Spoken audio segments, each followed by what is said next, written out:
Michel Boujna, bonsoir. Bonsoir. On vous retrouve donc ce soir à la salle Jacques Brel à Montigny. Vous présentez votre one-man show, Ma vie, une autobiographie imaginaire. Alors c'est vrai qu'à l'heure où le public est plutôt friand des téléréalités, d'une vie un peu cachée des stars où on a envie de connaître leur vie réelle en fait, vous présentez une vie imaginaire. Alors pourquoi ? Parce que ma vie à moi, au premier degré, elle n'a aucun intérêt. Et que ce spectacle, c'est plus une réflexion sur la vie que ma vie à moi. Alors évidemment, dedans, il y a des histoires qui me touchent de près. C'est empreint de quelques réalités, mais vérités. je ne dirais pas quoi. Mais c'est très imaginaire. C'est plus beau de rêver sa vie que de la vivre, de toutes les façons. Quel thème vous abordez tout au long de ce spectacle ? L'enfance, l'exil, bizarrement la mort, la nostalgie. La Tunisie ? Oui, un peu la Tunisie. Oui, au début surtout. Les relations amoureuses à l'adolescence avec les filles.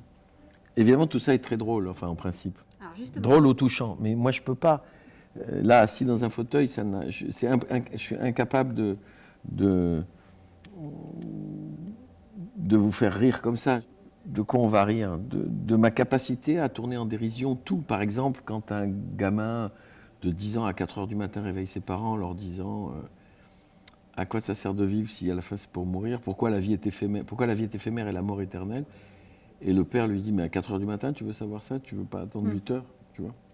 Et quand il dit, mais pourquoi on dit mourir de plaisir ? Pourquoi la mort, c'est un plaisir ? Et pourquoi on dit mourir de joie ? Est-ce que la mort, c'est si joyeux que ça ? Et le père, à un moment donné, lui dit, par exemple, mais j'en peux plus, je meurs de sommeil. Et il lui dit, tu vois, tu as dit, pourquoi on meurt de sommeil ? Il y a à la fois des choses comme ça, très fines, sur un enfant qui se pose des questions toutes simples sur la vie, et puis il y a des choses beaucoup plus délirantes, qui a peur de faire des cauchemars, parce que le dernier cauchemar qu'elle a fait, elle s'est réveillée, elle était dans la peau de François Hollande. C'est compliqué, quand même, surtout en ce moment, le pauvre.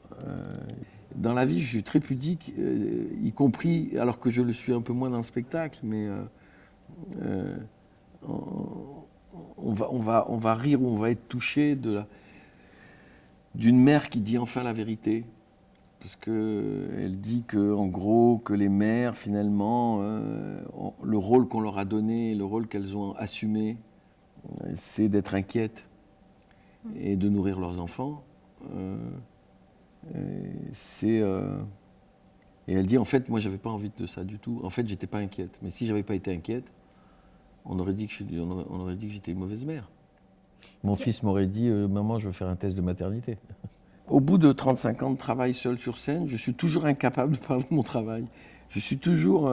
vous voyez, je ne suis pas un homme d'interview, je ne suis pas un homme de télévision, je ne suis pas un homme de tout ça. Je suis juste un garçon qui aime raconter des histoires sur scène. Et quels ont été les premiers retours alors de cette première date ? Ah, c'était bien, on était contents. C'était le 28 Oui, on 28 était contents. septembre. C'était super, c'était samedi, on était super contents.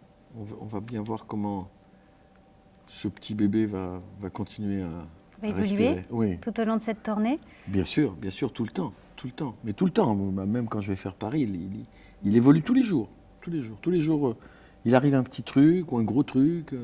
Vous changez, vous réadaptez ? Oui, c'est une écriture qui est vivante. Je ne suis pas mort comme auteur encore. Non, bien sûr. Oui, donc je peux encore écrire, y compris quand je joue, bien sûr. Merci beaucoup, Mais Michel Boujna. je vous en prie. Merci.